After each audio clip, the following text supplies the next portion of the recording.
নমস্কার সকলকে, আমি পম্পিস ওয়ার্ল্ডে জানাই সকলকে স্বাগত। আজকে বাজারে গিয়ে দেখি মাশরুম উঠেছে। শীত তো চলেই এলো, মাশরুম এখন খুব ভালো পাওয়া যায়। তো আমি নিয়ে চলে এসেছি। আজকে সন্ধ্যাবেলা পকোড়া বানাবো। তো যেমন কথা তেমন কাজ। মাশরুমগুলোকে বার করে নিয়েছি। বার করে নিয়ে আমি একটু উষ্ণ গরম জল করব, তার মধ্যে দিয়ে দেবো মাশরুমগুলোকে। মাশরুমগুলো খুব বেশি জলে ফোটানোরও দরকার নেই, নর্মাল উষ্ণ গরম জল থাকবে, তার মধ্যে মাশরুমগুলোকে দিয়ে হালকা ডিপ করে নেব।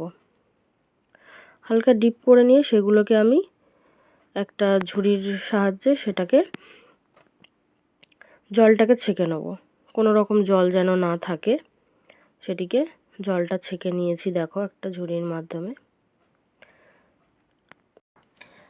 ভালো করে জল ঝরিয়ে নিয়েছি, দেখে নাও। এবার একটি পাত্রের মধ্যে দিয়ে দিচ্ছি কিছুটা পরিমাণে কর্নফ্লাওয়ার, কিছুটা দেব ময়দা, আর দিচ্ছি সামান্য নুন। তার মধ্যে দেব কাশ্মীরি গুঁড়ো লঙ্কা লাল হওয়ার জন্য, দেব সামান্য একটু হলুদ।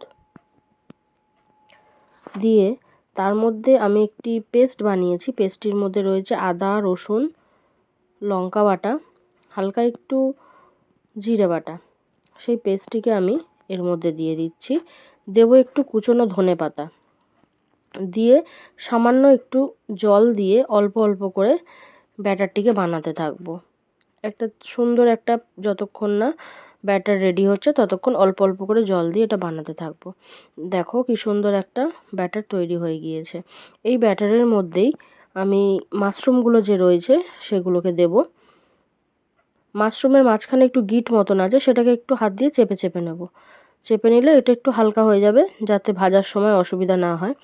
এবার আমি এটিকে ব্রেড ক্রাম্বসের মধ্যে দেব। ব্রেড ক্রাম্বসে দিয়ে এপিট ওপিট করে নিয়ে সাদা তেলে ভাজবো। ব্রেড ক্রাম্বসের মধ্যে দিয়ে ভাজলে কি হয়, মানে খুব ক্রাঞ্চি ভাবটা হয়, যেটা বেসনে দিলে হয় না।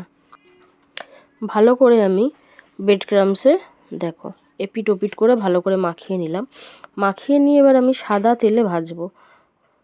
একটা একটা করে মাখাচ্ছি, মাখিয়ে আমি সাইডে রাখছি যাতে এটা অ্যাবজর্ব হয়ে যায় কিছুটা। তারপরে এটাকে সাদা তেলে দিয়ে দিচ্ছি। দেখো সাদা তেলে দিয়ে খুব বেশিক্ষণ ভাজবো না, মিডিয়াম আঁচে ভাজবো। আমি এটাকে একটি প্লেটের মধ্যে তুলে নিচ্ছি। দেখো সবগুলোই ভাজা হয়ে গিয়েছে, প্লেটে তুলে নিয়েছি। গরম গরম টমেটো কেচাপ দিয়ে, পেঁয়াজ লঙ্কা দিয়ে সার্ভ করো, অসাধারণ খেতে লাগে। সত্যি বলছি, ঘরে বানাও, খেয়ে দেখো, মারাত্মক। করে দেখো, ভীষণ ভীষণ ভালো হয়। এতক্ষণ আমার সাথে থাকার জন্য অসংখ্য অসংখ্য ধন্যবাদ। প্লিজ লাইক, কমেন্ট, সাবস্ক্রাইব করে রাখবেন। সাবস্ক্রাইব করে রাখলে আমি নতুন নতুন যে ভিডিওগুলো ছাড়বো নোটিফিকেশান পেয়ে যাবে। সবাই প্লিজ সাথে থেকো। শুভরাত্রি।